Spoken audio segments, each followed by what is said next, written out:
il y a une personne tout à l'heure qui disait que ce qui se passe là-bas, ben, ça nous regarde tous. Et je me demande, ben, votre film aide, hein, mais je suis une militante et je me dis, il faut qu'on se batte, on continue les manifs, on y va tout le temps, on essaye de... Mais bon, est-ce que ça peut être entendu? Merci de votre film qui permet effectivement que ça se parle et que ça nous soude, ça nous donne un peu plus de force. Mais ce qu'on vit actuellement dans notre monde, c'est compliqué. Voilà. Il faut que ça nous bouge.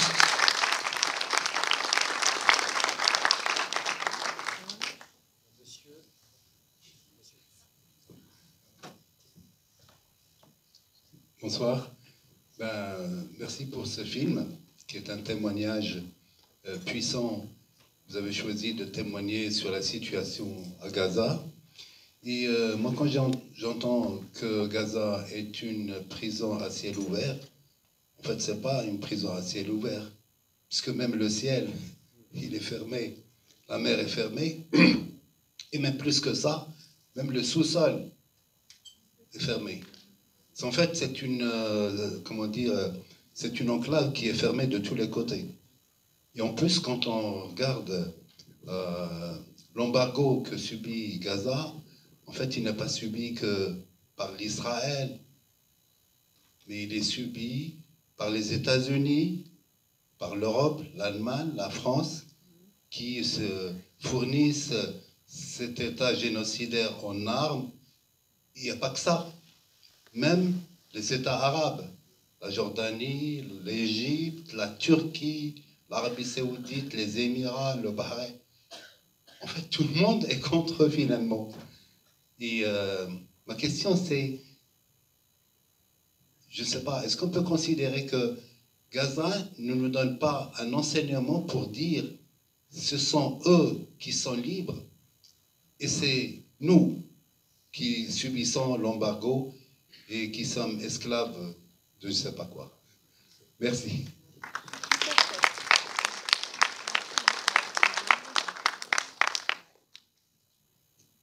Vous avez raison. Vous avez raison. Mais je vais vous expliquer quelque chose par rapport avec la Palestine. On reprend les partis sionistes. C'est un parti qui était né avant la Première Guerre mondiale et avant la Deuxième Guerre mondiale. Un nouveau projet colonial au Proche-Orient. Ils ont besoin, comme on a dit tout à l'heure, de bases militaires au Proche-Orient, soit pour les Américains, soit pour les Européens. C'est qu'on le voit, en fait, en même temps, que les peuples palestiniens, c'est des peuples, en fait, diplômés, qualifiés, instruits. Ok? Même les partis communistes palestiniens, il est né avant les partis communistes chinois. C'est-à-dire quoi? C'est-à-dire, bon, on a les Américains et les Européens d'un côté qui sont contre nous.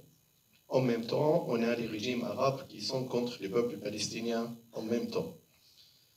Et parce qu'on parle des États arabes. De toute façon, on a deux sortes d'États arabes.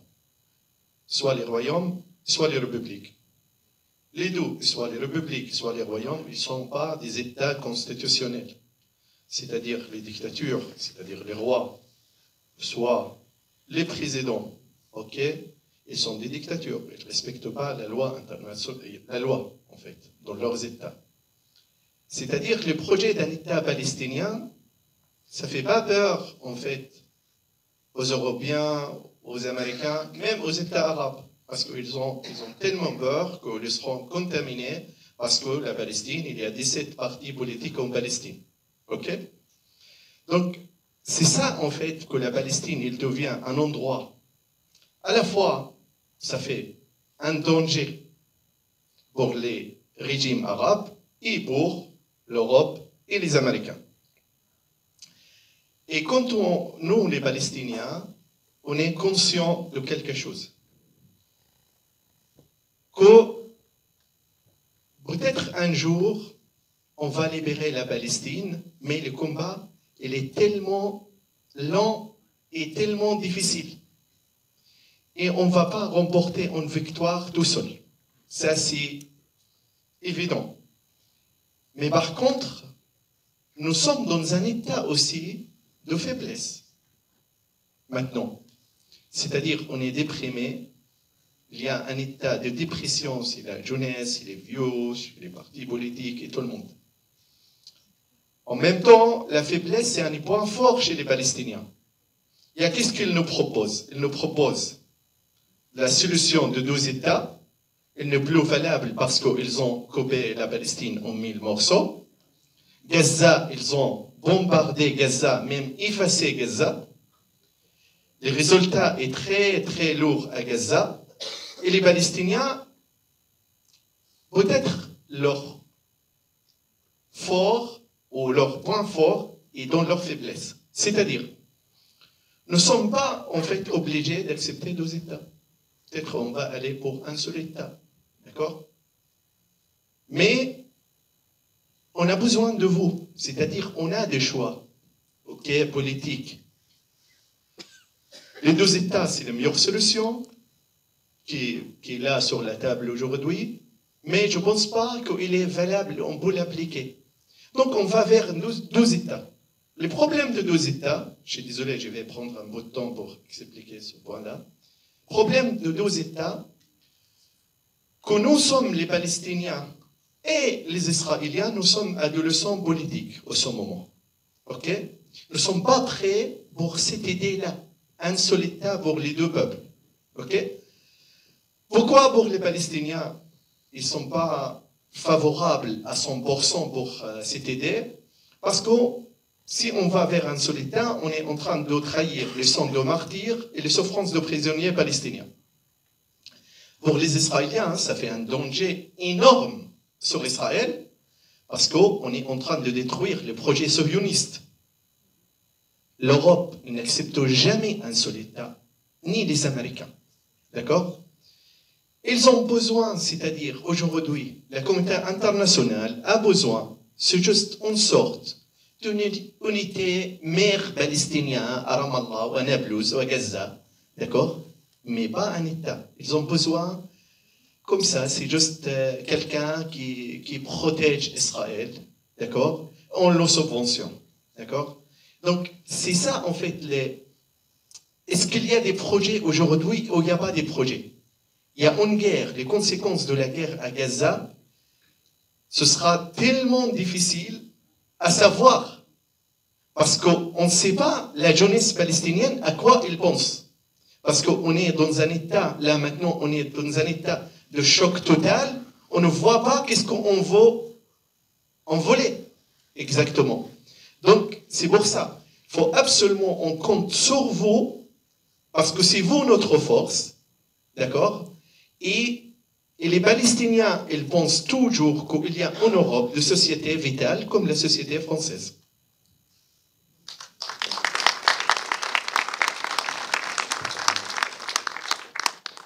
Une dernière question.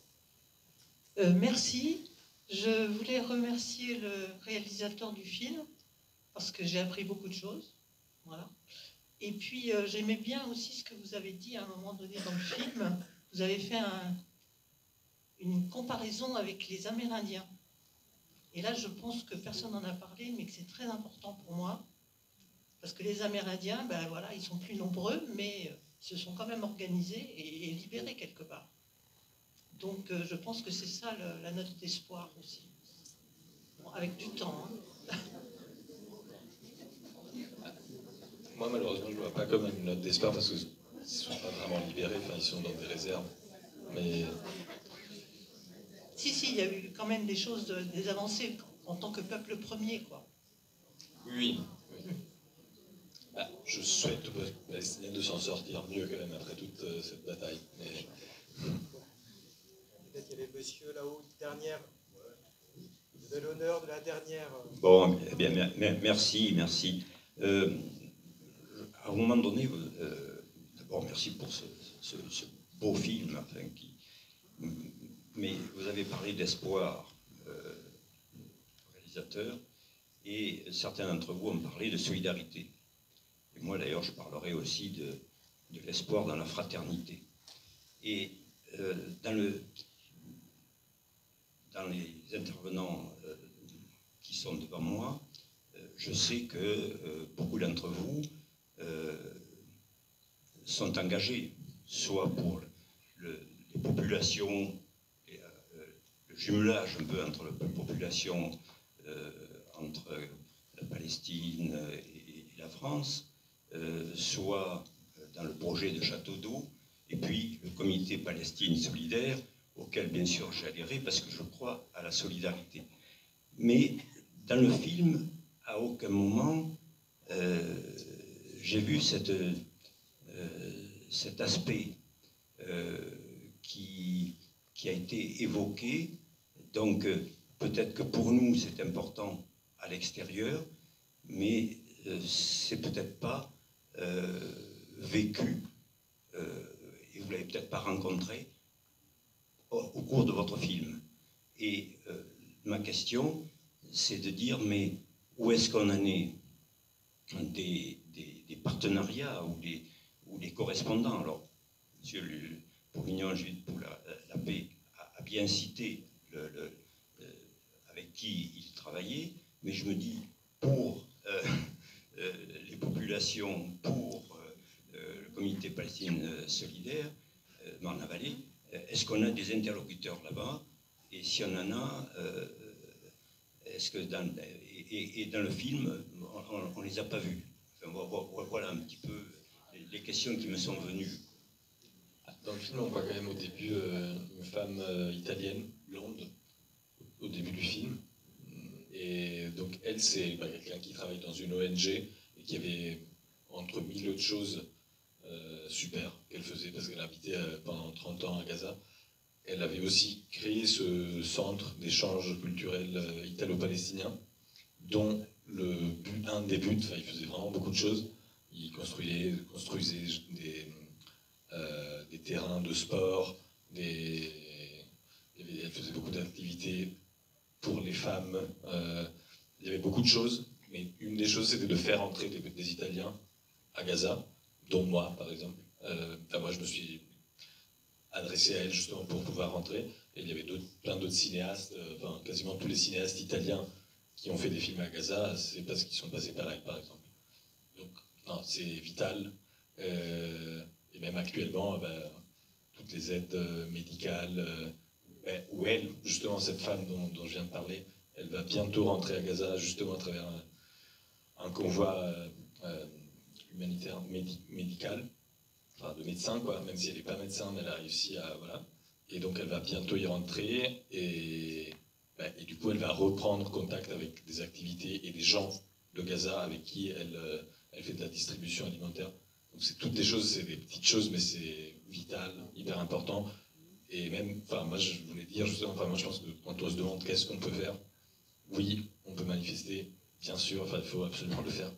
Et aussi, dans la mesure du possible, faire des donations aux associations. Ça, je pense, c'est une des choses les plus importantes actuellement pour aider les gens, parce que les prix des choses à Gaza maintenant sont monstrueux. Donc un kilo d'oignon peut coûter 15, 20, 60 euros en fonction de la zone où on est.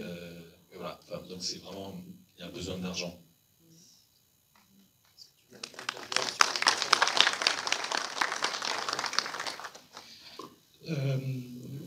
Moi, par rapport au comité, moi, ce que je peux vous dire, c'est que la solidarité, elle est parfois visible, et puis parfois on fait de la solidarité sans s'en rendre compte.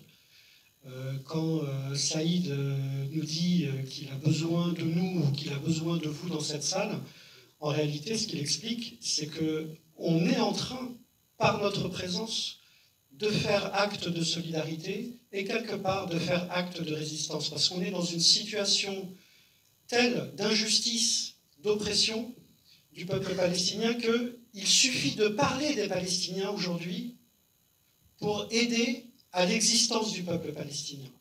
Et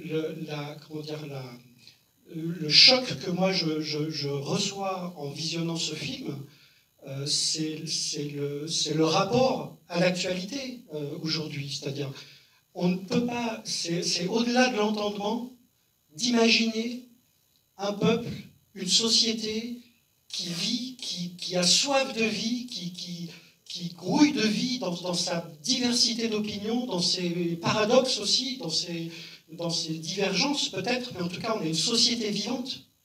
Et cette société vivante, le fait de la montrer, même si c'est pour la montrer avant le 7 octobre, ce que c'était, parce que maintenant il faut en parler au passé, soyons réalistes, pas du peuple palestinien, de la ville ou de la vie à Gaza, qui ne sera plus jamais comme avant. Mais le fait d'en parler, le fait de montrer ce que c'était avant le 7 octobre, eh bien on est en train de parler de l'injustice et on est en train de parler de notre solidarité, de notre soutien à ce peuple qui, ce que disait Saïd, voilà, c'est exactement ça, il n'est pas né militant, il n'est pas né dans l'idée de se libérer un jour, il est contraint et forcé parce qu'il a besoin d'exister. Les manifestations qui vont à la frontière tout au long de la clôture de Gaza, c'est des manifestations avec tout un tas de gens qui n'échafaudent pas peut-être des grandes théories politiques, mais simplement c'est une aspiration à la dignité et au besoin et à l'affirmation de la liberté à laquelle ils aspirent. Voilà. Et le fait que nous, on soit présents dans cette salle, je veux qu'on soit conscient de l'importance d'être présent, de l'importance d'avoir été au-delà des idées reçues, de ce que l'on assigne aujourd'hui dans la société française à qui prétend être solidaire de la Palestine. Il est immédiatement taxé de tous les noms d'oiseaux, il est immédiatement relégué, marginalisé, etc. Et par notre présence, on a raison d'affirmer du fait que l'on s'intéresse à la Palestine et du fait qu'on dit c'est un peuple qui a le droit d'exister. Et pour ça, rien de plus beau, ou je ne dirais pas facile, mais en tout cas, on a une porte d'entrée qui est entre nos mains. C'est quand il y a un film qui parle de la Palestine, quand il y a quelqu'un qui parle de la Palestine, tendons l'oreille, donnons-lui la parole. Et c'est pour ça que je ne remercierai jamais assez le travail que fait Dominique à travers la programmation qu'il fait dans ce cinéma. Il a programmé déjà plusieurs fois des films sur la Palestine, il a programmé un cycle Israël-Palestine au mois de juin. Il reprogramme des films dans les semaines à venir qui parlent de la Palestine et mesurons ensemble la portée aujourd'hui de ce geste qui est un geste de solidarité mais qui est aussi un geste politique. Voilà, ne cessons jamais de parler de la Palestine.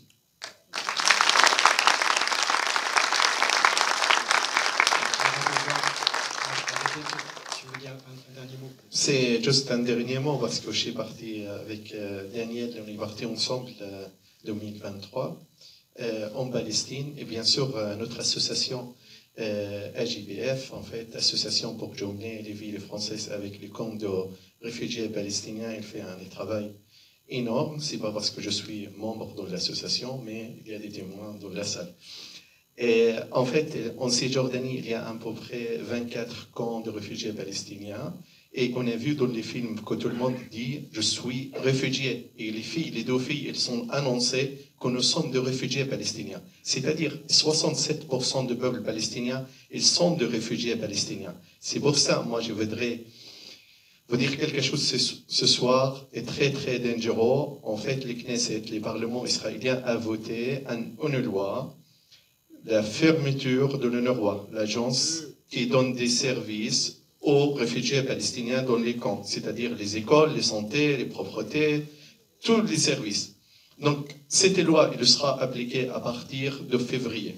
C'est-à-dire, notre travail, bien sûr, nous, on travaille avec des villes françaises, avec les camps de réfugiés palestiniens. On a beaucoup de projets, soit des projets pour l'apprentissage de la langue française, l'accès à l'eau, et plein de les sports pour tous, etc., etc. Ça fait 30 ans qu'on travaille dans les camps de réfugiés palestiniens.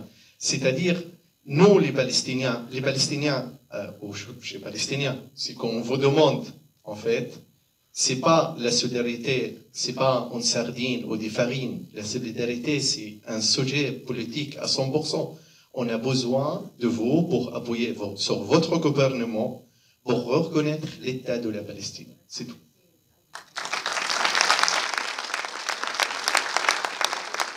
C'est toujours le moment où les gens me détestent, il y en a sûrement d'autres, mais en tout cas celui-ci, c'est quand je dois faire un peu la fin de la discussion, alors que ça pourrait continuer fort longtemps, mais ça peut aussi continuer dans le hall autour de tous les livres et les documents qui sont présentés par les deux associations présentes. Je voulais effectivement, merci Daniel pour tes paroles, et vous dire qu'effectivement on va diffuser dans quelques semaines un film qui s'appelle No Other Land, pas d'autre terre, qui est un film réalisé à plusieurs, des activistes israéliens et palestiniens. Le film sera diffusé ici, à cheval sur décembre et janvier, fin décembre, et vous avez le programme autour des tables qui sont là dans le hall, donc n'hésitez pas à vous le procurer, à venir le voir. Je voulais remercier très chaleureusement le comité Palestine Solidaire pour leurs actions en général et pour l'organisation de cette soirée ensemble. Merci à toutes celles et ceux qui œuvrent au sein de ce comité. Merci pour ce soir. Un grand merci évidemment à vous d'être venus et d'être encore là. Merci à Saïd, merci à Richard. Et puis vous dire que le film Voyage à Gaza, nous le diffusons depuis la semaine dernière, il passe encore après ce soir, donc n'hésitez pas, vous êtes toujours les meilleurs, on a beau avoir une super équipe de communication, une super équipe de relations avec les publics, les meilleurs porte-parole pour donner envie de voir des films ou des spectacles ou les expos, c'est vous. Donc donnez envie, n'hésitez pas, parlez-en autour de vous pour que les gens viennent le voir ici ou dans d'autres salles, on les excusera s'ils vont ailleurs. L'important c'est qu'ils voient le film. Et puis il y a deux mots avant de conclure, deux phrases, alors je les cite de mémoire, peut-être que je me trompe, mais qui sont dans ton film. C'est un moment quelqu'un qui dit « Gaza est belle », et aussi quelqu'un, je ne sais plus si c'est toi ou quelqu'un d'autre, qui dit « c'est précieux la mémoire ». Et effectivement, je crois que c'est des phrases qui peuvent, voilà, qu'on peut garder aussi en tête. Et un grand merci à toi, Pierrot, pour le film, pour cet engagement esthétique et politique, et j'insiste sur le lien entre les deux, parce que je pense qu'effectivement, être créateur, artiste, et aussi des engagements de choix formels, et je pense que si vous toutes et tous, en tout cas tous ceux qui sont exprimés ont été touchés par le film, c'est pas seulement par le sujet, c'est parce que c'est la façon dont tu as choisi de nous le raconter, de nous le faire ressentir. Donc merci, puis je sais, alors peut-être je n'ai pas le droit de le dire, mais par ailleurs Pierrot, c'est son dernier débat ce soir sur le film, après avoir beaucoup accompagné son film en France. Donc on est très heureux de t'avoir accueilli, et je pense qu'on peut exprimer tout notre...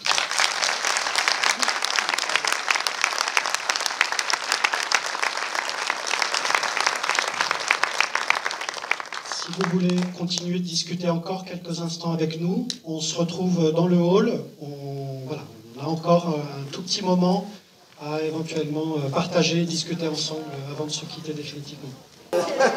J'ai affronté les fachos, j'ai déjà fait de la prison, alors c'est pas deux choses. Mais dit que c'est non, quand on sait les oppositions qu'on fait, non, mais comment on se fâche avec les siens, n'est-ce pas?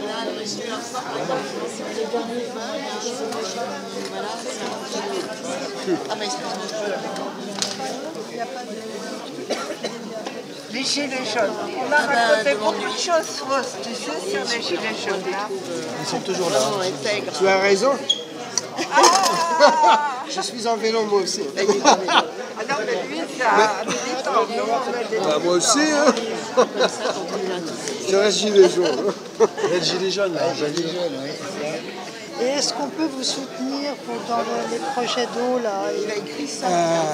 Il y a notre site web voilà, qui vaut la ça, peine okay. d'être visité. D'accord. Merci.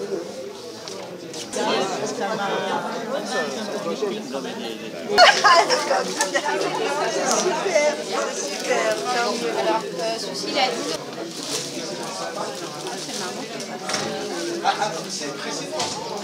Non.